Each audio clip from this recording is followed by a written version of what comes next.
يا أيها الذين آمنوا اتقوا الله حق تقاته ولا تموتن إلا وأنتم مسلمون فأعوذ بالله من الشيطان الرجيم بسم الله الرحمن الرحيم يا أيها الناس اتقوا ربكم الذي خلقكم من نفس واحدة وخلق منها زوجها وبث منهما رجالا كثيرا ونساء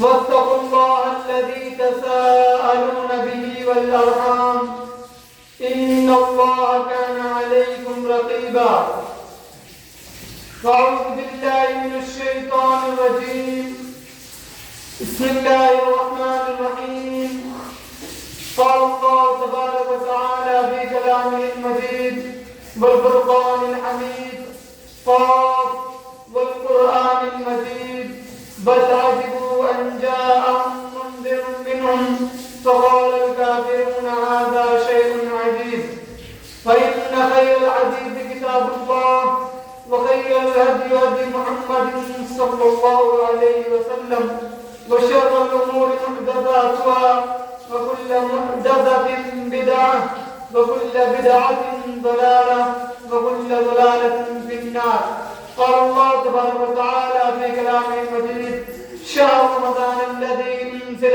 فيه القرآن هدى للناس وبينات من الهدى والفرقان فمن شهد منكم الشهر فليصم وقال النبي صلى الله عليه وسلم إذا دخل رمضان فتحت أبواب السماء وغلقت أبواب جهنم وسلسلة الشياطين. تمام تعریفات کبریائی و بڑائی اس وحدہ لا شریک کے لیے ہے جس نے ہمیں اس روئے زمین پر مبعوث فرمایا اور پیدا کر کے یوں ہی بھٹکتا ہوا لاچار نہیں چھوڑا بلکہ صحیح طریقے سے زندگی گزارنے کے لیے ہمیں قرآن اور حدیث جیسی نعمت سے نوازا. لاکھوں کروڑوں درود و سلام ہو آپ کے اور ہمارے حبیب صلی اللہ علیہ وسلم پر. حاضرین جمعہ، میں آج جس عنوان کو لے کر آپ کے سامنے پیش ہوا ہوں وہ ہے رمضان کے فضائل. اللہ رب العالمین نے قرآن مجید میں کہا الذی خلق الموت، ہم نے موت کو پیدا کیا، والحیات اور زندگی کو، لیبلوکم تاکہ میں تمہیں آزماؤں، ایکم احسن عملا تم میں سے عمل کے اعتبار سے بہتر کون ہے. تو اللہ رب العالمین نے ہم کو صرف اور صرف اپنی عبادت کے لیے پیدا کیا. وما خلقت الجن والانس الا لیعبدون، ہم نے جن اور انسان کو صرف اور صرف اپنی عبادت کے لیے پیدا کیا. لیکن صرف پیدا کرنے کے بعد یوں ہی ہم کو تلاش کرنے کے لیے چیزوں کو نہیں چھوڑ دیا، بلکہ نبی کریم صلی اللہ علیہ وسلم کو پیدا فرمایا اور ان کے اوپر قرآن اور حدیث کو نازل کیا تاکہ ہم صحیح طریقے سے حق اور باطل کی تمیز کرتے ہوئے صحیح چیزوں کو اٹھا سکیں اور اپنی زندگی کو خوشگوار بنا سکیں. یعنی معلوم ہوا کہ اللہ رب العالمین ہمیں خود جہنم سے بچا کر جنت میں داخل کرنا چاہتا ہے، لیکن ہم نہیں محروم ہیں ان سب چیزوں سے کہ پیارے حبیب صلی اللہ علیہ وسلم کے حدیث اور اللہ رب العالمین کے آیتوں سے استفادہ حاصل نہیں کر پا رہے.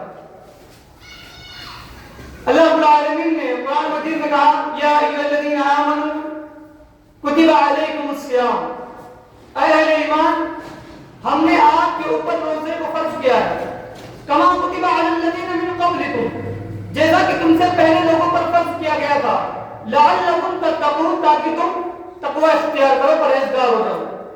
صیام یا صوم یہ عربی لفظ ہے، اس کا لغوی معنی ہوتا ہے رکنا. شریعت میں صبح صادق سے لے کر غروب آفتاب تک اللہ رب العالمین کے واسطے 3 چیزوں سے رکنے کا نام روزہ ہے: کھانا، پینا، بیوی سے جماع کرنا. یہ تینوں چیزیں عام دنوں میں آدمی کے لیے حلال اور مباح ہے، لیکن جب رمضان کا مہینہ آتا ہے اللہ رب العالمین کا حکم ہوتا ہے کہ یہ تینوں چیزیں مخصوص وقت میں باوجود حلال ہونے کے تمہارے اوپر حرام کر دی گئی ہے. تو اللہ رب العالمین کے روزہ دار مومن بندے پابندی سے اس حکم پر عمل کرتے ہیں اور حلال اپنے اوپر حرام کر لینا، بس بان حال اس بات پہ اقرار کر لینا ہے کہ اللہ رب العالمین جب تیرا حکم پا کر ہم تیری حلال کردہ چیزوں کو اپنے اوپر حرام کر سکتے ہیں تو حرام کردہ چیزوں کو اپنے اوپر بدل جاؤ حرام کر سکتے ہیں، اور محرمات سے ہی بچنے کا نام تقویٰ ہے۔ حافظ ابن کثیر رحمہ اللہ نے ہدی للمتقین کی تفسیر میں تقویٰ کا معنی یوں بیان فرمایا کہ ایک مرتبہ حضرت عمر رضی اللہ عنہ نے ابی بن کعب سے سوال کیا کہ ہمیں تقویٰ کا مطلب بتائیے۔ ابی بن کعب نے کہا اے عمر رضی اللہ عنہ، کیا کبھی آپ کو خاصدار راستے سے گزرنے کا اتفاق ہوا ہے؟ حضرت عمر رضی اللہ عنہ نے کہا، ابی بن کعب نے کہا کہ تم وہاں سے کیسے گزرتے ہو؟ حضرت عمر رضی اللہ عنہ نے کہا کپڑا بچا کر کہ کہیں کانٹا دامن میں الجھ نہ جائے۔ ابی بن کعب نے کہا اسی کا نام تقویٰ ہے۔ معلوم یہ ہوا کہ روزہ رکھنے سے انسان کے اندر گناہوں اور برائیوں سے بچنے کا سلیقہ پیدا ہوتا ہے۔ گویا کہ ایک مہینے تک بندے کو روزہ رکھنے کا حکم دے کر اس کو اذیت اور تکلیف دینا مقصود نہیں، بلکہ اس عمل سے نفس کا تزکیہ اور تنقیہ مقصود ہے۔ روزہ رکھنے سے انسان کے اندر طہارت، تقویٰ اور معاصی سے اجتناب کا مادہ پیدا ہوتا ہے، اور نبی کریم صلی اللہ علیہ وسلم نے اس حقیقت کو یوں ذکر فرمایا، یا معاشر الشباب من استطاع منکم الباءۃ فلیتزوج، اے نوجوانوں کی جماعت، تم میں سے جو نکاح کرنے کی استطاعت رکھتا ہے اسے چاہیے کہ وہ شادی کر لے۔ ومن لم یستطع فعلیہ بالصوم فإنہ لہ وجاء، اور جو نکاح کرنے کی استطاعت نہیں رکھتا اسے چاہیے کہ وہ روزہ رکھے، کیونکہ روزہ گناہوں سے بچنے کے لیے آر ہے، گناہوں سے بچنے کے لیے ڈھال۔ تو معلوم یہ ہوا کہ روزہ رکھنے سے انسان گناہوں سے بچتا ہے۔ مثلا ایک آدمی ایک کمرے میں بیٹھا ہو اور اسے کوئی نہ دیکھ رہا ہو، کوئی نظر، کوئی نگاہ، کوئی کیمرہ یا کوئی آواز اس کے پاس نہ جا رہی ہو، وہ تنہا تنہا موجود ہو اور بھوک اور پیاس سے تلملا رہا ہو، اور اس کے سامنے پینے کے مشروبات رکھے ہوئے ہو، لذیذ کھانے رکھے ہوئے ہو، پھر بھی وہ ان چیزوں کا ہاتھ نہیں لگاتا۔ کیوں؟ کیونکہ اس کے اندر تقویٰ ہوتا ہے، اس کے اندر اللہ رب العالمین کا ڈر ہوتا ہے کہ کوئی نہیں دیکھ رہا نہ دیکھے، کوئی نہیں جانتا نہ جانے، لیکن اللہ رب العالمین 24 گھنٹہ مجھے دیکھ رہا ہے۔ اللہ رب العالمین کی نگاہیں میرے اوپر 24 گھنٹہ موجود ہے، کوئی نہیں دیکھتا نہ دیکھے، کوئی نہیں جانتا نہ جانے، لیکن اللہ رب العالمین مجھے دیکھ رہا ہے۔ تو یہ تقویٰ رمضان کے مہینے میں انسان کے اندر پیدا ہوتا ہے۔ تو معلوم یہ ہوا کہ روزہ کا مہینہ دے کر اللہ رب العالمین یہ بتانا چاہتا ہے کہ انسان اپنے اندر تقویٰ پیدا کرے، جس طرح سے رمضان کے اندر گناہ بچتا ہے۔ اگر 12 مہینوں یہی انسان سوچ لے نماز چھوڑنے سے پہلے کہ اللہ رب العالمین دیکھ رہا ہے، کوئی گناہ کرنے سے پہلے سوچ لے کہ اللہ رب العالمین دیکھ رہا ہے، تو بہت سی برائیوں سے انسان اپنے آپ کو بچا سکتا ہے۔ تو یہ رمضان کا مہینہ ہے، جو رمضان کے مہینے میں انسان اپنے آپ کو گناہوں سے، اپنے آپ کو برائیوں کے دلدلوں سے نکالتا ہے اور پھر دوبارہ اس میں پلٹتا نہیں۔ ضروری ہے اور غور کرنے کی بات ہے کہ ہمیں 12 مہینے مسلسل ایسے ہی تقویٰ اپنے اندر پیوست کرنے کی ضرورت ہے۔ اور سال کے 12 مہینوں میں رمضان سب سے زیادہ خیر و برکت، اجر و ثواب والا مہینہ ہے۔ اور اگر یہ کہا جائے کہ یہ مہینہ نیکیوں کی لگن کا مہینہ ہے تو اس میں کوئی بیجا نہیں۔ اور میں آپ کو رمضان کی فضیلت بیان کروں جسے خود قرآن نے بیان کیا ہے، شہر رمضان الذی انزل فیہ القرآن، رمضان وہ مبارک مہینہ ہے جس میں قرآن کو نازل کیا گیا، ھدی للناس، لوگوں کے لیے ہدایت ہے، وبینات من الھدی والفرقان، اور اس میں ہدایت کی، حق اور باطل کی تمیز کرنے والی نشانیاں موجود ہیں۔ فمن شہد منکم الشہر فلیصم، تو تم میں سے جو اس مہینے کو پائے تو اسے چاہیے کہ وہ روزے رکھے۔ نبی کریم صلی اللہ علیہ وسلم نے فرمایا اذا دخل رمضان فتحت ابواب السماء، جب رمضان کا مہینہ آتا ہے تو آسمان کے سبھی دروازے کھول دیے جاتے ہیں، وغلقت ابواب جہنم، جہنم کے دروازے بند کر دیے جاتے ہیں، وسلسلت الشیاطین، اور سرکش شیطانوں کو زنجیروں سے جنم دیا جاتا ہے۔ اور دوسری جگہ روایت اس طرح سے اذا جاء رمضان فتحت ابواب الجنہ، جب رمضان آتا ہے تو جنت کے دروازے کھول دیے جاتے ہیں۔ اور دوسری جگہ روایت اس طرح سے بھی ہے اذا جاء رمضان فتحت ابواب الرحمہ، جب رمضان کا مہینہ آتا ہے تو رحمت کے دروازے کھول دیے جاتے ہیں۔ اور نبی کریم صلی اللہ علیہ وسلم نے مزید فرمایا وَيُنَادِي مُنَادٍ يَا بَاغِيَ الْخَيْرِ أَقْبِلْ، کہ جب رمضان مبارک کی ہر رات ایک پکارنے والا پکار کر کہتا ہے، اے بھلائی چاہنے والے، بھلائی اور نیکی کی طرف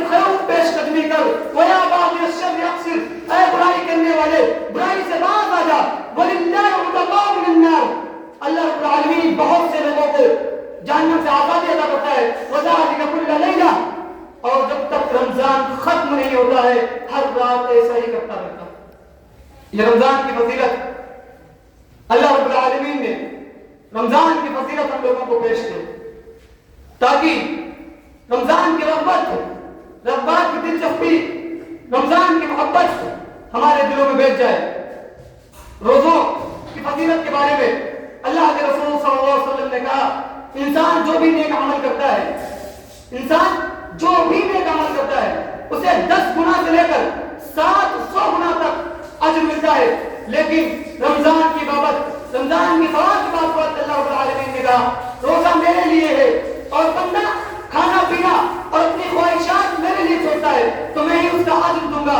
لہذا روزے داروں کے لیے 2 خوشیاں ہیں، ایک خوشی اسے اس وقت حاصل ہوگی جب وہ افطار کرتا ہے، ایک خوشی اسے اس وقت حاصل ہوتی ہے جب وہ افطار کرتا ہے، اور دوسری خوشی اسے اس وقت حاصل ہوگی جب وہ اپنے رب سے ملاقات کرے گا۔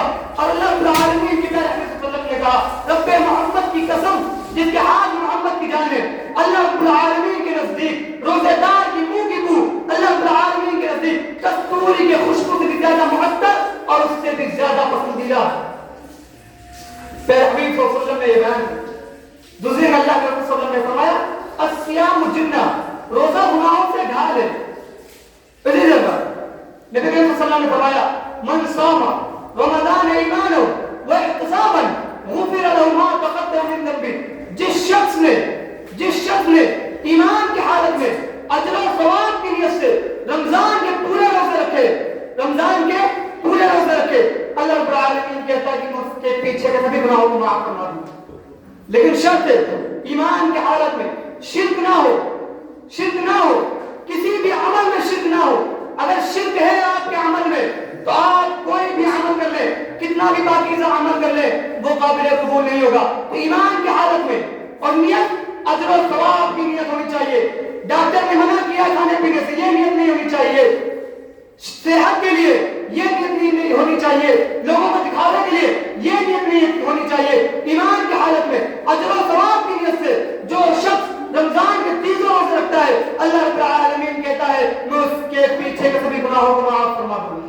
اور مزید فرمایا من قام رمضان ایمانا واحتسابا غفر له ما تقدم من ذنبه، جو شخص رمضان کی راتوں کو ایمان کی حالت میں اجر و ثواب کی نیت سے قیام کرتا ہے تو اللہ رب العالمین اس کے پچھلے سبھی گناہ معاف فرما دیتے ہیں۔ لیکن شرط اجر و ثواب کی نیت سے ہوٹلوں کو بیٹھ کر نہیں، موبائلوں کو چلاتے ہوئے نہیں، گفتگو کرتے ہوئے نہیں، محفلیں بنا کر نہیں، بلکہ ایمان کی حالت میں اجر و ثواب کی نیت سے۔ اور جب آپ جاگیں گے اجر و ثواب کی نیت آپ کے اندر ہوگی تو ظاہر سی بات جب اجر و ثواب ہوگا تو آپ اللہ رب العالمین کی عبادت کریں گے، اللہ رب العالمین کی اتاری ہوئی کتاب قرآن شریف کی تلاوت کریں گے اور اس کا ترجمہ پڑھیں گے۔ تو یہ روزوں کی فضیلت اور رمضان کی فضیلت جو میں نے آپ کے سامنے پیش کی، آپ کے سامنے بیان کی۔ اب سحری و افطاری پہ آتے ہیں۔ اللہ کے پیارے حبیب صلی اللہ علیہ وسلم نے فرمایا جب تم میں سے کوئی روزہ افطار کرے تو اسے چاہیے کہ وہ کھجور چکھے، کیونکہ وہ بابرکت چیز ہے، اور اگر کھجور نہ ملے تو اسے چاہیے کہ وہ پاکیزہ پانی سے روزہ کھولے۔ نبی کریم صلی اللہ علیہ وسلم روزہ کھولتے وقت، افطار کرتے وقت یہ دعا پڑھتے تھے ذهب الظمأ، پیاس دور ہو گئی، وابتلت العروق، رگیں تر ہو گئی، وثبت الاجر انشاءاللہ تعالی، اور اگر اللہ رب العالمین نے چاہا تو ثواب ثابت ہوگا۔ یہ دعا بہت پیاری دعا ہے، یہ دعا ذهب الظمأ وابتلت العروق وثبت الاجر انشاءاللہ تعالی۔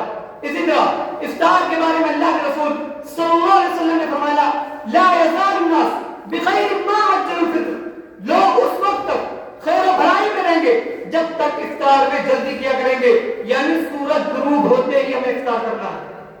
لیکن حال دوسرا ہے، یہاں پہ سحری دیر میں کرتے ہیں، سحری جلدی کر لیتے ہیں اور افطار دیر میں کرتے ہیں، اور اللہ کے رسول صلی اللہ علیہ وسلم نے کیا فرمایا لوگ اس وقت تک خیر و بھلائی میں رہیں گے جب تک افطار میں جلدی کرتے رہیں گے۔ اسی طرح اللہ کے رسول صلی اللہ علیہ وسلم نے سحری کے بارے میں فرمایا تسحروا فإن في السحور برکہ، سحری کھایا کرو کیونکہ سحری میں برکت ہے۔ تو رمضان کی فضیلت، روزوں کی فضیلت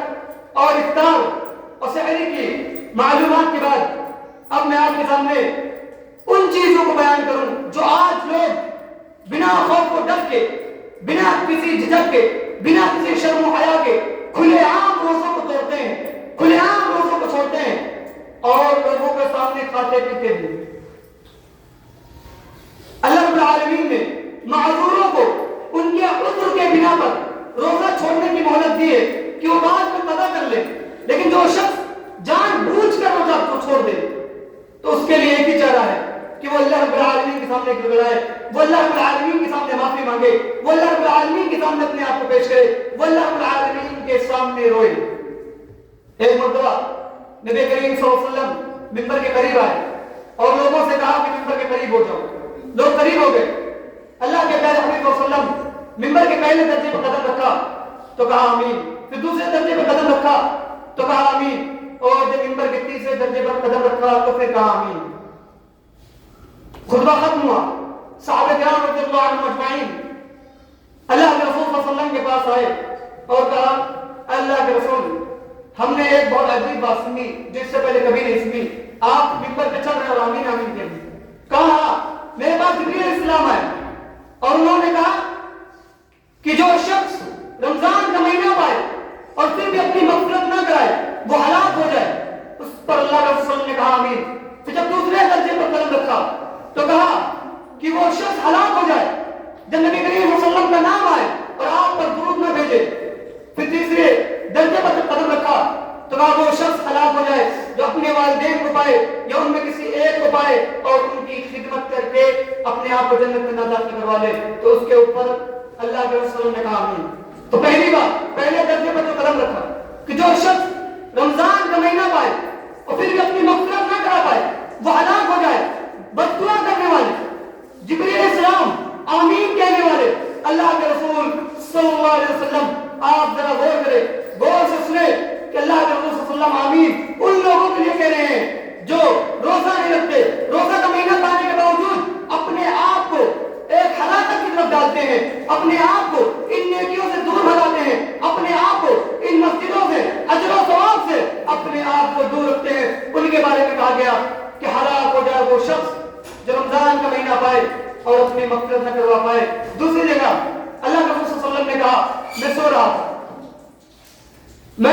سو رہا تھا، دو آدمی آتے ہیں، دونوں بازو میرا پکڑ کر لے کر چلتے ہیں، ایک مشکل والی چڑھائی پر ایک پہاڑ کے پاس پہنچتے ہیں اور مجھ سے کہتے ہیں آپ اس پر چڑھیے۔ نبی کریم صلی اللہ علیہ وسلم کہتے ہیں میں اس پر نہیں چڑھ پاؤں گا، یہ میرے بس کی بات نہیں ہے کہ میں اس پر چڑھ سکوں۔ ان دونوں آدمیوں نے کہا میں آپ کے لیے آسان کر دیتا ہوں، ہم آپ کے لیے آسان کر دیتے ہیں، آپ چڑھیں۔ اللہ کے رسول صلی اللہ علیہ وسلم کو پہاڑی کے اوپر لے جایا گیا۔ نبی کریم صلی اللہ علیہ وسلم سخت چیخو پکار، بہت تیز آواز سنتے ہیں، دردوں پکار کی، چیخو پکار کی۔ نبی کریم صلی اللہ علیہ وسلم پوچھتے ہیں یہ کون لوگ ہیں؟ وہ لوگ کہتے ہیں یہ جہنمیوں کی آواز ہے۔ پھر نبی کریم صلی اللہ علیہ وسلم آگے چلتے ہیں، دیکھتے ہیں کہ بہت سارے لوگ ہیں جن کو اوپر لٹکایا گیا ہے، ان کے منہ نیچے رکھے ہوئے ہیں اور ان کے پیر کو باندھ دیا گیا اوپر رسی سے، اور ان کے جبڑے پھٹے ہوئے ہیں اور ان کے جبڑوں سے خون نکل رہا ہے۔ اللہ کے رسول صلی اللہ علیہ وسلم پوچھتے ہیں یہ لوگ کون ہیں؟ یہ کون سے لوگ ہیں جن کو اتنی تکلیف دہ سزا دی جا رہی ہے؟ وہ لوگ کہتے ہیں یہ وہ لوگ ہیں جو روزہ تو رکھتے تھے لیکن روزہ افطار سے پہلے ہی روزہ توڑ دیتے تھے یا روزہ رکھتے ہی نہیں تھے، مثلاً ظہر میں توڑ دیتے یا عصر میں توڑ دیتے یا 3 بجے یا 2 بجے یا 4 بجے، مثلاً روزہ افطار سے پہلے کبھی بھی توڑ دیتے۔ یہ سخت وعید، یہ ترک صیام کی وعید ایک سچا مومن بندہ، ایک مسلمان مومن بندہ جب اس کو سنتا ہے تو اس کے رونگٹے کھڑے ہو جاتے ہیں۔ اس لیے بلا کسی عذر کے رمضان کے روزے نہ چھوڑیں اور اس حدیث مبارکہ سے اپنے اندر سبق پیدا کریں اور اس سخت وعید سے اپنے آپ کو بچانے کے لیے رمضان کے روزے رکھیں اور پورے روزے رکھیں، اس کو نہ چھوڑیں۔ ہاں عذر ہو جائے تو پھر الگ بات ہے، لیکن بعد میں اس کی قضا کر لی جائے۔ اسی طریقے سے رمضان کی کچھ غلط باتیں جو معاشرے میں حدیث کے ضعیف ہونے کے بعد پھر بھی معاشرے میں اس طرح مشہور ہے کہ اسے بتایا جاتا ہے، چھوٹوں سے بڑوں تک بتایا جاتا ہے، وہ بات سکھلائی جاتی ہے، وہ یہ کہ رمضان کے مہینے میں اگر کوئی نفل کا عمل کرتا ہے تو اسے فرض کے برابر ملتا ہے، اور اگر کوئی فرض کی عمل کرتا ہے تو اسے 70 فرضوں کے برابر ثواب ملتا ہے۔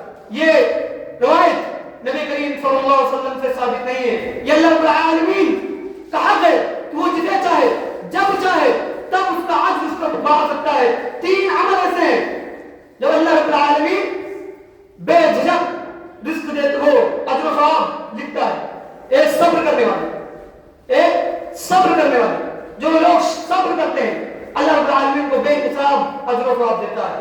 اور جو لوگوں کو معاف کر دیتا ہے، کوئی پریشان کیا معاف کر دیا، کسی نے تکلیف دی معاف کر دیا، درگزر کر دیا، ان لوگوں کے اعمال اللہ رب العالمین ان لوگوں کا ثواب بے حساب دیتا ہے کہ دنیا کی کوئی طاقت اس کو کتنی نہیں کر سکتی. اور ایک روزہ رکھنے والے. تو یہ باتیں جو بتائی جاتی ہیں کہ رمضان کا فرض عمل 70 فرضوں کے برابر ملتا ہے، یہ حدیث ضعیف ہے. اسی طریقے سے ایک اور بات ہے بہت مشہور ہے اور پتہ نہیں کیسے وہ کہ پہلا عشرہ جو ہے مغفرت کا، دوسرا عشرہ رحمت کا اور تیسرا عشرہ سے کچھ ہے. یہ کہیں نہیں، اس کا کہیں تذکرہ نہیں ہے اور باوجود اس کے لیے ضعیف ہے، نبی کریم صلی اللہ علیہ وسلم سے ثابت نہیں ہے. اس کے بعد بھی لوگوں کے اندر مشہور ہے. آخرہ عشرہ بتاتے ہیں مغفرت کا، لیکن آپ کے سامنے جو میں نے حدیث بیان کی وَإِنَّا لِمُنَادِنَا بَعْدَ الْخَيْرِ الْبِرِّ وَيَا بَعْدَ الشَّرِّ أَقْصِرْ وَلِلَّهِ تَقَوْا مِنَ النَّاسِ وَذَلِكَ كُلَّ لَيْلَةٍ. اللہ رب العالمین رمضان کی ختم ہونے تک ہر رات لوگوں کو جہنم سے آزادی عطا کرتا ہے. لیکن یہ کیا کہہ رہا ہے کہ صرف آخری عشرے میں، آخری 10 دن میں. تو یہ معنی کے اعتبار سے بھی صحیح نہیں ہے اور نہ تب نبی کریم صلی اللہ علیہ وسلم سے ثابت ہے. تو یہ چیزیں ہیں. اب آئیے پڑھتے ہیں جن چیزوں سے روزہ ٹوٹ جاتا ہے، روزہ توڑنے والی چیزیں. قصدن کھانے پینے سے روزہ ٹوٹ جاتا ہے، قصدن طے کرنے سے روزہ ٹوٹ جاتا ہے، یعنی جان بوجھ کر طے کیا جائے اس سے روزہ ٹوٹ جائے گا. یا اسی طریقے سے نفاس یا حیض کا خون نکلنے سے روزہ ٹوٹ جائے گا. یا کوئی شخص افطار کر لے اور بعد میں پھر سورج نکل آئے تو روزہ ٹوٹ جائے گا، قضا واجب ہوگی، سب میں قضا واجب ہوگی. یا اسی طریقے سے کوئی جلد سحری کر لے اور بعد میں اس کو اندازہ ہو وہ بعد میں سحری کر لے تو اس طرح سے اس میں روزہ ٹوٹ جائے گا اور اس کی قضا واجب ہوگی. جن چیزوں سے روزہ نہیں ٹوٹتا، بھول کر کھانے پینے سے روزہ نہیں ٹوٹتا ہے. اگر ایٹومیٹک اپنے آپ وومٹ آ جائے، طے آ جائے تو اس سے روزہ نہیں ٹوٹتا ہے. اسی طریقے سے کان میں یا سر میں یا آنکھوں میں سرما یا تیل لگانے سے روزہ نہیں ٹوٹتا ہے. لیکن بہتر یہ کہ پرہیز کیا جائے، بہتر یہ کہ پرہیز کیا جائے لیکن روزہ نہیں ٹوٹتا. اگر کسی کے پاس عذر ہے کوئی کسی طریقے کا تو وہ کر سکتا ہے لیکن اس سے روزہ نہیں ٹوٹتا. اسی طریقے سے نمک چکھ لے اور واپس تھوک دے باہر، حلق کے اندر نہ جائے تو اس سے روزہ نہیں ٹوٹتا ہے، روزہ نہیں ٹوٹتا. اسی طرح مسواک صبح شام سوکھی ہو یا بھیگی ہو، اسی طریقے سے ٹوٹ پیسٹ کرنے سے روزہ نہیں ٹوٹتا ہے بشرطے کہ حلق کے پاس نہ جائے. اسی طریقے سے بیوی سے بوسہ لینے یا اس کے ساتھ لیٹنے سے روزہ نہیں ٹوٹے گا لیکن پرہیز کرنا بہتر ہے. تو یہ چیزیں ہیں روزہ نہ توڑنے والی اور روزہ توڑنے والی. اب کن لوگوں کو روزہ نہ رکھنے کی اجازت ہے؟ وہ شخص جو روزہ رکھے گا اور اس کی بیماری بڑھ جائے گی تو اسے چاہیے کہ وہ دوسرے دنوں میں روزے کو مکمل کرے یا اس کی بعد میں قضا کرے گا. جو شخص سفر میں ہو وہ روزہ نہیں رکھے گا، بعد میں اس کی قضا کرے گا. یا اس طریقے سے وہ جو حمل سے ہو یا دودھ پلانے والی عورتیں ہو اور ان کو اس بات کا اندیشہ ہو کہ دودھ نہ پلانے کی وجہ سے بچے کے اوپر اثر پڑے گا، بچہ بیمار ہو جائے گا، تو انہیں چاہیے کہ وہ ان کو دودھ پلائے اور بعد میں اس کی قضا کر لے. یہ ساری چیزیں میں نے جو آپ کے سامنے بیان کی. اور مزید جس کو بھی جو کچھ رمضان کے متعلق پوچھنا ہوگا انشاءاللہ تعالیٰ وہ بعد میں سوالات کر سکتا ہے کیونکہ ٹائم ہو رہا ہے اور بعد میں بھی تھوڑی بہت بچی ہوئی ہے. تو جس کو بھی رمضان کے متعلق کسی بھی طریقے کا سوال ہو انشاءاللہ تعالیٰ بعد میں سوال کر سکتا ہے. رمضان میں ہمارے فرائض کیا ہیں؟ رمضان میں ہمیں کیا کرنا چاہیے؟ بہت سے لوگوں کو دیکھا جاتا ہے کہ وہ رمضان میں روزہ تو رکھتے ہیں لیکن نماز کی پابند نہیں ہوتی. روزہ رکھ رہے ہیں، سو رہے ہیں، نماز چھوڑ رہے ہیں، دکانوں کے اندر بیٹھے ہیں لیکن روزہ ہے. تو ہمیں اس سے بچنا چاہیے. ہم اگر روزہ ہیں تو ہمیں 5 وقت کی نماز وقت کے ساتھ پڑھنی چاہیے. بہت سے لوگ اس میں جو ہے لاپرواہی نماز ہوتی رہتی ہے، آرام سے گھر پہ لیٹے ہوئے آرام سے اٹھیں گے، وضو بنائیں گے، اس کے بعد جو ہے مسجد کے اندر آئیں گے، آرام سے نماز ختم ہو گئی، اپنی نماز الگ سے پڑھیں گے. تو یہ لاپرواہی ہمیں نہیں برتنی چاہیے. اسی طریقے سے کسی سے جب گفتگو کریں روزے کی حالت میں تو اس کے ایسا اچھے انداز میں گفتگو کریں، بےہودہ باتیں نہ کریں، گالی گلوچ نہ کریں. اگر کوئی آپ سے گالی گلوچ کرتا ہے تو آپ اس سے کہتے ہیں میں روزے سے ہوں. یعنی اگر آپ کسی سے گفتگو کرتے ہیں روزے کی حالت میں، اگر آپ گالی گلوچ کرتے ہیں تو اللہ کے رسول صلی اللہ علیہ وسلم نے کہا ایسے شخص بارے میں اللہ رب العالمین نے کہا کہ ایسا شخص کا روزہ نہ رکھے تو بہتر ہے جو روزہ رکھنے کے بعد بھی گالی گلوچ کرتا ہے. تو جب آپ کسی سے گفتگو کریں تو اچھے انداز میں گفتگو کریں. اسی طرح جب روزہ رکھیں تو زیادہ سے زیادہ اللہ رب العالمین کا ذکر کریں، زیادہ سے زیادہ اللہ رب العالمین کے سامنے اپنے آپ کو پیش کریں، قرآن کی تلاوت کریں، قرآن کے حروف پڑھیں اور ایک آیت پڑھیں لیکن اس کے ترجمے کے ساتھ پڑھیں. یہ ساری باتیں رمضان کے متعلق جو میں نے آپ کے سامنے بیان کی ہے، اللہ رب العالمین سے دعا ہوں کہ اللہ رب العالمین ہم سب کو رمضان کے پورے روزہ رکھنے کی توفیق دے اور رمضان کے اندر ہر گناہ سے بچنے کی توفیق دے اور زیادہ سے زیادہ اجر و ثواب کرنے کی توفیق دے. آمین. واخر دعوانا الحمدللہ.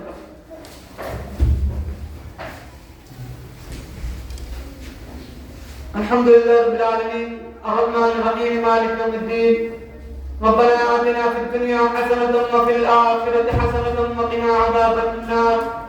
ربنا ظلمنا أنفسنا وإن لم تغفر لنا وترحمنا لنكونن من الخاسرين. رب ارحمهما كما ربياني صغيرا. ربي زدني علما. ربي زدني علما. ربنا لا تؤاخذنا إن نسينا واخطأنا. ربنا ولا تحمل علينا إصرا كما حملته على الذين من قبلنا. ربنا ولا تحملنا ما لا طاقة لنا به واعف عنا واغفر لنا وارحمنا أنت مولانا فانصرنا على القوم الكافرين. ربنا اصرف عنا عذاب جهنم إن عذابها كان غراما إنها ساءت مستقرا ومقاما. إن ربي سميع الدعاء.